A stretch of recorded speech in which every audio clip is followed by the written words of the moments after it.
Welcome back to Learn Your Stripes. I'm Ryan Guillory. And I'm Michael Moran, and we'll start tonight with the result of the play from our previous episode. So just to refresh, 3rd and 10 from the A40, A12 hands off to A22, who runs to the right. B27 knocks the ball loose at the A37. Seeing that B27 is about to pick up the loose ball, A88 kicks the ball and it rolls out of bounds at the A35. A76 was flagged for holding on the play. And we asked those of you at home what your ruling would be. So a little bit of a trickier one here. There's 2 fouls on the play by A. Illegal kicking and holding. So at both levels, if holding is accepted, it'll be 3rd and 20 from the A30. If the illegal kicking is accepted, at the high school level, it'll be 3rd and 23 from the A27. That penalty is 10 yards from the spot of the foul in this case, and we'll get into that in a second. At the college level, there's a loss of down for illegal kicking. So in addition to the 10 yards, we'll have a 4th down. So it'll be 4th and 23 from the A27. Now the reason it's a spot foul. Oh, go ahead, Ryan. No, I was just going to say this was a really good problem for, as you mentioned, one of the new rules that we'll cover in a moment, but it also highlights the difference in enforcement of this foul, or at least the penalty associated with it in high school and college. There's no loss of down in high school, whereas obviously at the college level, there is a loss of down. So at both levels, they're likely going to take the illegal kicking because it's the bigger penalty of the two. It's just at the college level, it likely forces a punt. Yeah, and the reason it's a spot foul in this case is because of the loose ball play in action here, right? So the loose ball play puts our basic spot at the previous spot. We have a foul for illegal kicking behind that spot, so we're going to go from there. Now, new to the high school world, but not so new to the college world, that the holding penalty would be enforced in the previous spot. That's new to the high school world. So this is a great one to use for coach communication. Hey, coach, We've got 2 fouls. If you're the wing on the defensive coach's side, hey, coach, we have 2 fouls on A. Do you want, 3rd and 20 or do you want 3rd and 23? Yeah, under the old rules, as you noted, the high school penalties here would be pretty similar. You would enforce the holding foul from the 38, or you would have back last year or previous years, the illegal kicking from the 37. So it's a yard of difference, which, a yard's a yard, but now with the new rule that we'll cover in just a moment, we're going to see that this has a bigger difference at the high school level than it would have in the past. So as we mentioned, tonight we're going to look at the 2023 rules changes for both high school and college football. As is usual, we're going to start with high school, and Michael's going to start us off. The first thing that we're going to talk about is towels, and kind of nice this year, they don't have to be the same color. So I would like to tell you that when we saw players with different colored towels, we made them change their towels, but I don't know that we often did that, and I don't know how many officials enforced that. So sure, there was probably a lot of flack for kind of a quote-unquote silly rule, but this one kind of makes things a little nicer. You can have black or blue or white. The only thing is they just can't be, this says penalty flag colored, so yellow, and nothing ball colored, so nothing brown. Yeah, they just have to be solid colors. I mean,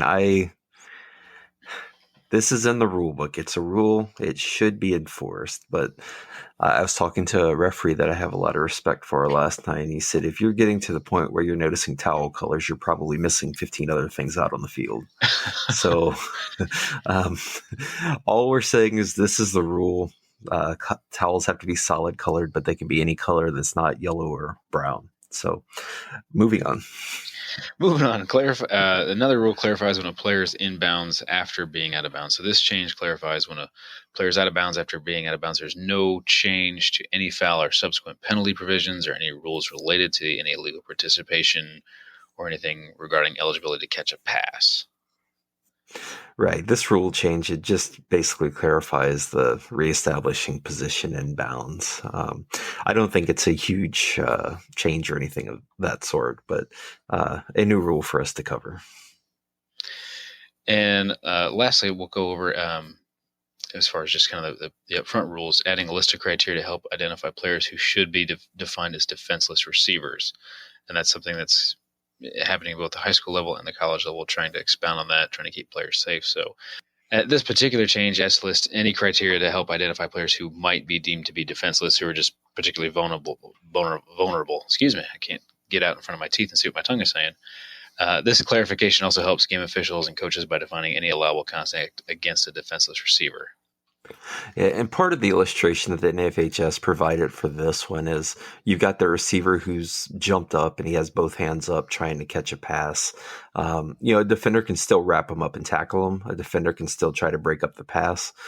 What this essentially does is it makes it a personal foul for a defender to come in with that shoulder and do nothing other than just try to blow up the receiver to make sure the pass is incomplete. Yeah, So, well after the play, yeah.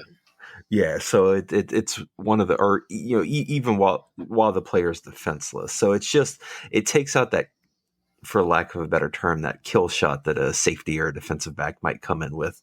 The receiver's got the ball right in his grasp. He's about to gain possession, and they just hit him in the lower back or something with your shoulder.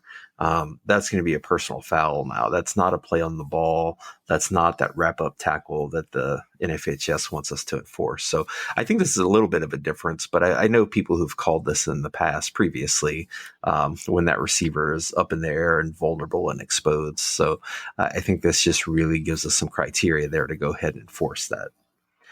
We should point out that it's a go ahead, Michael. list too. So similar to Right. those that have you seen, any definition, especially if you're used to the college level, it talks about defenseless players, and it's Rule 232.16d just expounds that list, Grady. So all of those are in there, and then at 9.4 you do the provisions of any sort of personal foul. Right. We have a minor change. So last year we had the big change with intentional grounding that pretty much brought it in line with college rules. There's one smaller change this year that brings it exactly into line with the college rule, and that's that the exception that's allowed for intentional grounding, it only exists for the first and only player to possess the ball after the snap ends. So let's say you have a shotgun snap. Quarterback possesses the ball, pitches back to a running back. That running back sweeping around the end, sees he's going to get tackled, and he throws it away.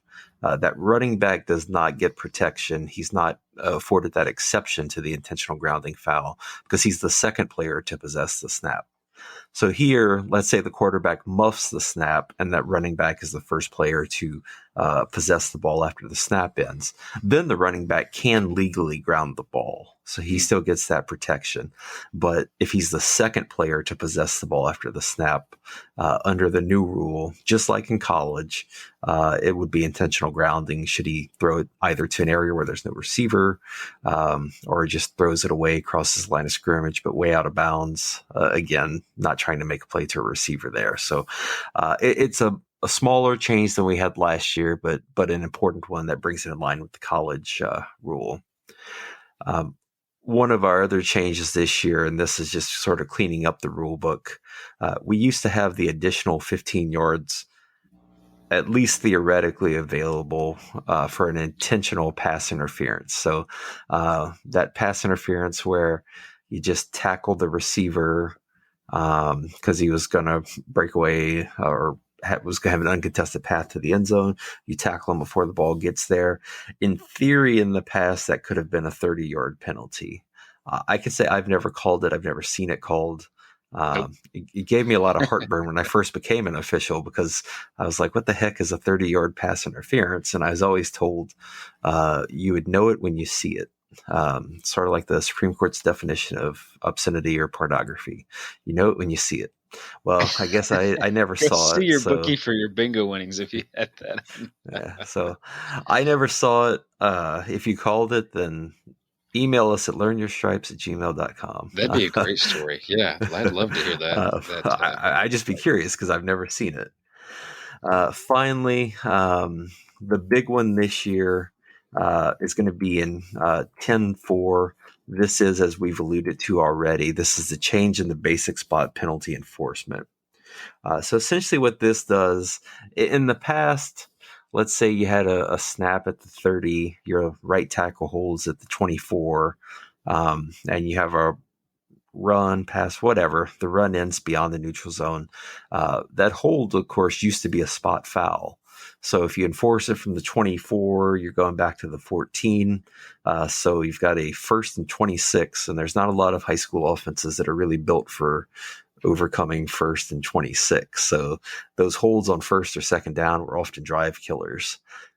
What this does is it brings it into line with the college rule again, or really the NFL rule, I think, as far as I know, that The hold here, it's going to be from the previous spot. So that same play, you snap at the 30, right tackle holds at the 24. Instead of enforcing that 10-yard penalty from the 24, we're going to go back to the previous spot, the 30, and force it from there. So the hold will now be 1st and 20 instead of 1st and 26. It's still a hefty penalty. It's just not an overbearing penalty. It doesn't turn that 10-yard foul into a 16-yard foul or whatever it would have been in the past. So it just stipulates that the basic spot for enforcement of fouls behind the line of scrimmage is the previous spot rather than the spot of the foul unless otherwise specified by rule. And some of the exceptions would be illegal kicking, batting, and participation fouls, as well as for offensive fouls in the end zone that could result in a safety. So if you have holding in the end zone, by a lineman in the end zone or back or whomever in the end zone, you're still going to have a safety here. This doesn't change that. It's just if that hold occurs out in the field of play, we're going to go previous spot generally as opposed to the spot of the foul. So that one, we kind of joked a little bit about the towels and about taking away the extra 15 yards for pass interference. But this basic spot penalty enforcement, it's a big deal, and it's one that we better be sharp on across the state and across the country come week 1. But that is the universe of the high school changes for this year. Again, most of them are pretty minor. That basic spot penalty enforcement, that's the big one.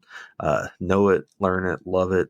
Make sure everyone in your crew knows it, because I guarantee you that's the one rule change that the coaches have paid attention to, because it's going to make a big difference for them. But now we're going to switch gears. We went through the high school rules changes. As always, we're going to go to college now, and I'm going to give it back to Michael for that. So the first one highlighted for the new college rules is the drone policy, and I can't say that in our league we see a ton of drones during games, sometimes during practices, but this just talks about not having drones or any sort of cameras or recording devices in the field of play or above the team area. There's still an exception for cameras to be kind of behind the goalpost. So I know those of us that work high school or college games where you see getting kind of that long shot from behind the end zone. So that's obviously still fine. Or in the case of those of you that might have games with replay, you can still get things like cameras in your pylons or anything like that. So and maybe someday, if we're lucky enough to work, we can have cameras on our caps. So we still have an exception for that in the rules too.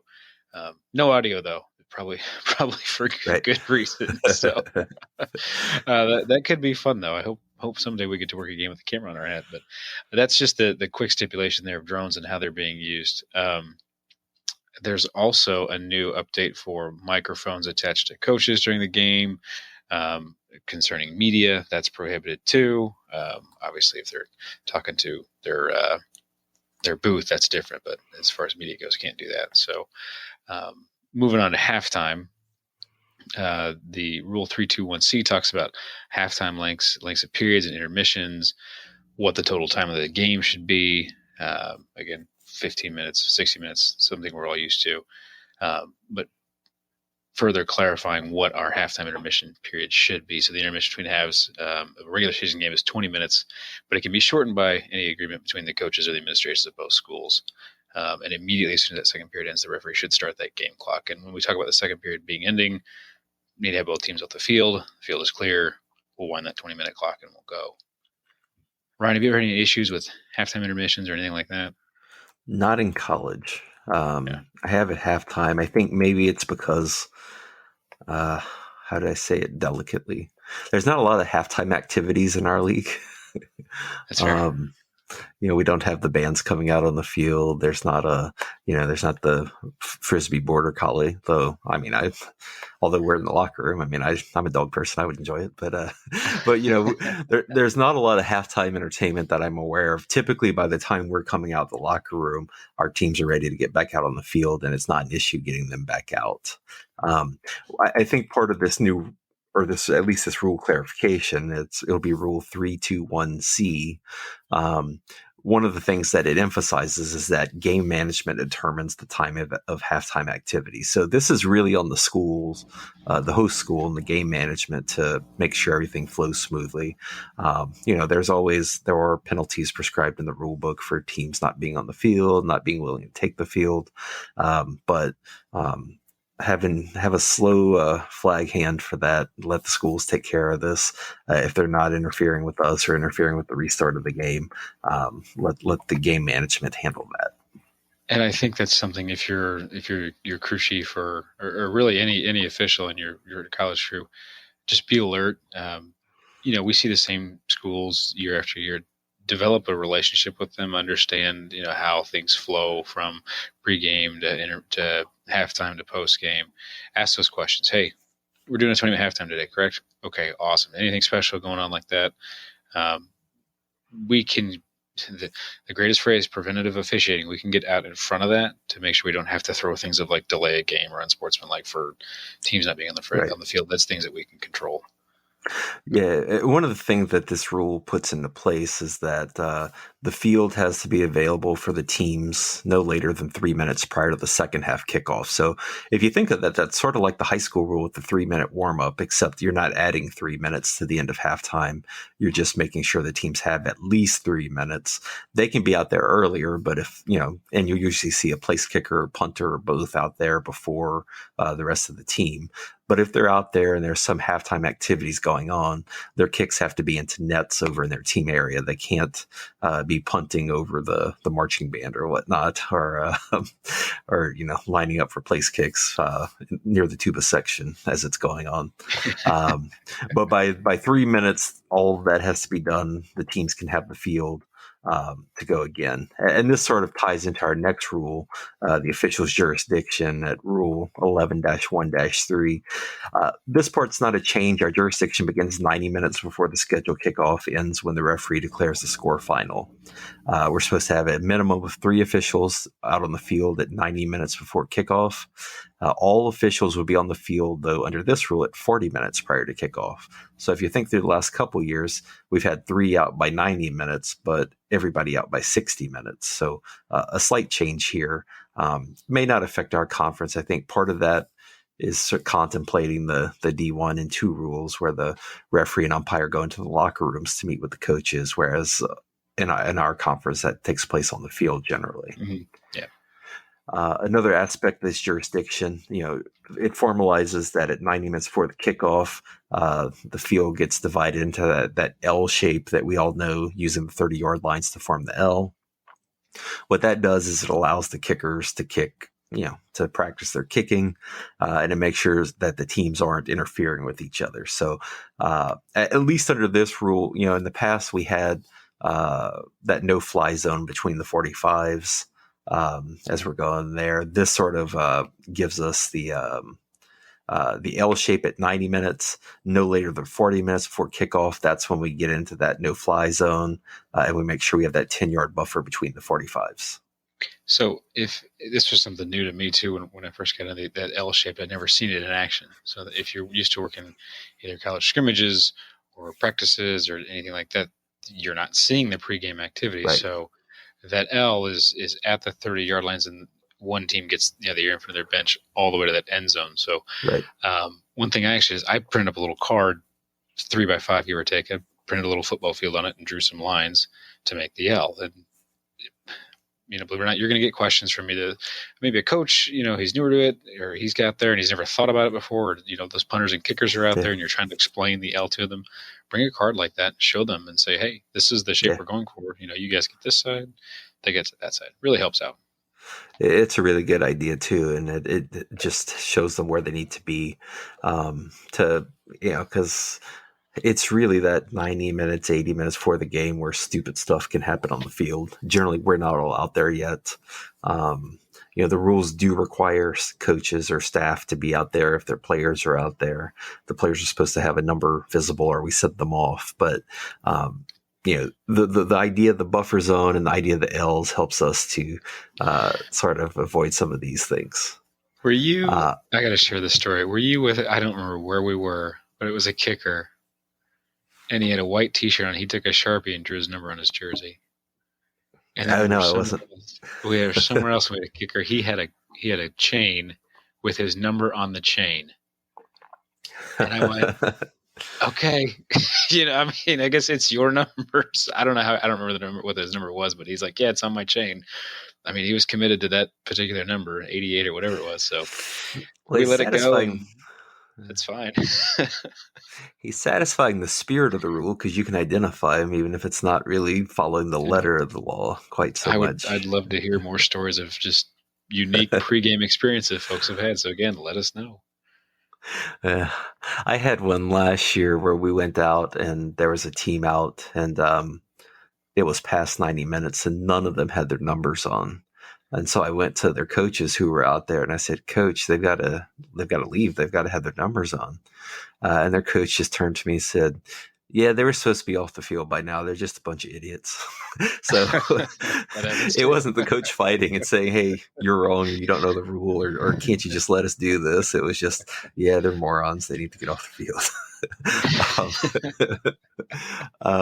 So the L shape that we've just been talking about, that applies both pregame between 90 and 40 minutes. That also comes into play at halftime. Use the same 30-yard lines as well once the field is available to the players. So that's officials' jurisdiction. One of the things that we have this year that's going to be a bit of a change is going to be the extension of periods. You can find that at Rule 323A. In the past, we would extend a period for an untimed down if certain criteria were met. That's still going to be the case at the end of the second or the fourth quarter. However, if one of these things happens at the end of the first or the third quarter, we're just going to carry over that enforcement or carry over whatever that outcome is and just start with the second or the fourth quarter. This changes that prior rule. It helps to shorten the game a bit as well, I think. We're not playing untimed downs. We're just moving on to the next quarter and snapping the ball to start that quarter and getting going. But if one of these happens at the end of the second or the fourth quarter, we can extend the period for an untimed down. So as it's always been, you could have a penalty for an accepted live ball foul. However, the offended team could turn that down if the foul is by the team in possession. In the statement, the penalty includes a loss of down. So you're not automatically going to extend the game or extend the second quarter for a live ball foul if the team that has the ball, if Team A commits a foul that has a loss of down. You would extend the second or the fourth quarter for if there's offsetting fouls or for an inadvertent whistle or incorrect signal by an official. So let's make sure that doesn't happen from us. So moving on, we've got starting and stopping the clock for a first down, and this has been the hot topic across all the divisions. So as of right now, and Ryan, I think, had some breaking news just before we started recording this, but the rule basically reads that for each of the following reasons, the game clock is stopped on an official signal if the next play begins with a snap, and the game clock will start on the referee's signal when Team A is awarded a first down either by play or by penalty with less than 2 minutes remaining in the second or fourth quarter. So that's the new piece that's been added. So essentially, the clock will not stop for first downs unless we're inside of 2 minutes of the second and fourth quarter. Right. Now, coming into the tonight's recording, that was, again, this is early August of 23, that was going to be applied to D1 and D2. For Division 3, we were going to use the rules from 2023. But Ryan, you actually came across something kind of breaking news, like I said, that might have some hope or might have some difference. Well, the only difference there, or really, and this is important for us to keep in mind, but from what I've seen from the NCAA is that this is going to come into effect for D3 in 2024. So in our level, they're going to use this year to study this, to analyze it, and we're expecting it to be in place next year. So this is going to, for someone like Michael, who will be working a D2 game, at least one D2 game this year, as well as D3, or I've not heard yet for NAIA, but I guess what's implied is that they're going to follow this. And so we work in NAIA and D3, so we could potentially be bouncing back and forth between these between the rules from 1 week to the next. And top it off with Friday nights too. So for those of you that listen and do Fridays and Saturdays, just Remember what day it is. Try to do your best. All I'm going to say is there's about 100% chance of at some point this year somebody looking at me on the field, killing the clock, hanging my head, and then winding it immediately. So I will do the same. Yep, I'm sure I'll shut one down and go, crud. But the good news is we can always get it going. We can always wind it. You know, but the good thing too is we're going to have preseason to work through this. There's a lot of scrimmages and a lot of practices coming up. So, as I always say, I like to use the months of July and August to try to shake all the stupid out of my system before games start. So, I will be working very hard on this rule.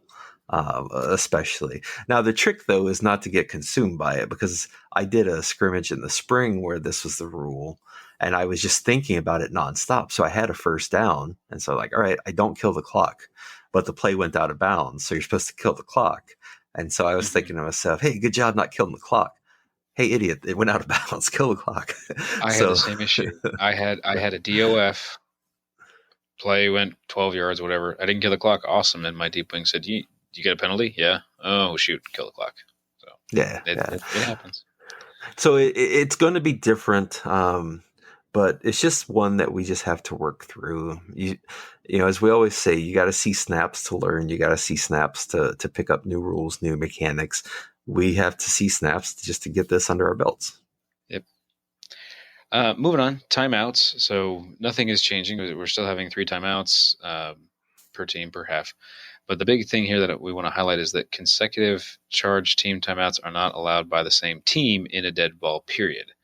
So, for example, it's 4th down, team A comes out, team B comes out, team A doesn't like what they see, they want a timeout. Okay, they're discussing it, they change their play, they come back out, they want a timeout again. We can't do that. That's the same dead ball period. Team B could take a timeout in that same period, and that would be fine, but we can't have the same team take consecutive timeouts.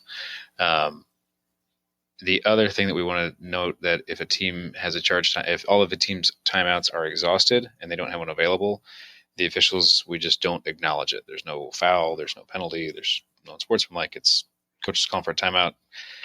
Coach, you don't have one. We're playing. And the way, again, to prevent that, something that I do is after a timeout, hey, coach, Coach Moran, you have 2 left. Coach Moran, you have 1 left. And just make sure you get a verbal acknowledgement of, okay, thanks, awesome. And then when he's out, make sure the coach knows that they're out. Yeah, that's a really good practice. One of the things that I do as well, if the head coach is busy at the end of the timeout, which is often the case, I'll find a coordinator or another coach. And I guarantee you, if you tell an assistant coach how many timeouts are left, that assistant coach is running down the sideline screaming to at least 3 or 4 other coaches and the head coach what the timeout situation is. So they'll know what it is if they're down to 1 or if they're out. If you make sure at least one coach knows what the situation is, that whole sideline is going to know what the situation is as well. So part of the thing to remember there with the dead ball period is that would include any fouls or any penalties that get enforced prior to the snap. So if you got a false start, you have a DOF, that's a dead ball foul that we shut down. That's still the same dead ball period. So that wouldn't give A or B or whomever calls the timeout another timeout. There has to be a play that gets run for them to take another timeout. So it's not a huge change, but just it is a change from the past, and one we'll have to be mindful of. There's a bit of a difference now. Rule 12-2-1-C, talking about instant replay in games that don't have an instant replay booth. We'll have to look at what conferences want to do, but there's an optional use of instant replay in games that don't have a booth, but they still have to comply with Rule 12, despite the following exceptions. So if you have a game like this where you don't have the instant replay booth, you don't have the replay officials, the referee is going to be the sole decision maker on any review, and could include an additional crew member to consult with on that review. As we're used to probably by watching the NFL or even D1 or 2, the equipment that's used for review must be located outside the limit lines on the sideline or end zone and completely outside of the team area. whoever goes, the referee and whatever additional crew members go, they have to have a separate secure location away from fans and sideline personnel with a tent or such type structure. So that could, in theory, that could be an iPad under a pop-up tent or something, outside of the limit lines. Something that would give you the ability to review a play. For a replay to be initiated, the referee would stop the game. This would include all targeting fouls called on the field. But the only other method to stop a game for a replay review would be through a head coach challenge. You can find that in 12.5.1b. And when the head coach requests a timeout for replay review, the replay challenge flag must be dropped on the field of play. Other than for a targeting review, the crew on the field may not initiate an instant replay review. So, if we're not sure if the line to gain or if the spot's right, again, you just have to be right on that. We can't stop the game to go check it complete, incomplete, unless there's a head coach challenge. Targeting is a difference here. And a head coach can initiate a targeting review if the team has a timeout available and a coach's challenge remaining. So we could see some replay in our games this year. I haven't heard anything yet, but I know our clinic's coming up, so I am sure we'll find out a lot more on that, if this is something we'll be doing or not.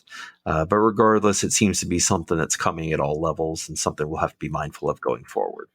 I think the other piece of that too is, again, you're arriving to your site, you're talking about halftime intermissions, and even ask about replay or ask about targeting review. Make sure it's a secured area. The last thing is, it's in our press box. How do you get to the press box? You go through the fans. No. That's not a good way. So just ask where it is, make sure it's set up secure, and that the important thing too is that it's easily accessible by us, the officials, not the public, the fans, so we can get to it quickly and make a decision. Right. Yeah, and that covers all of the rule changes this year for high school and college. There's some fairly significant editorial changes at the college level as well.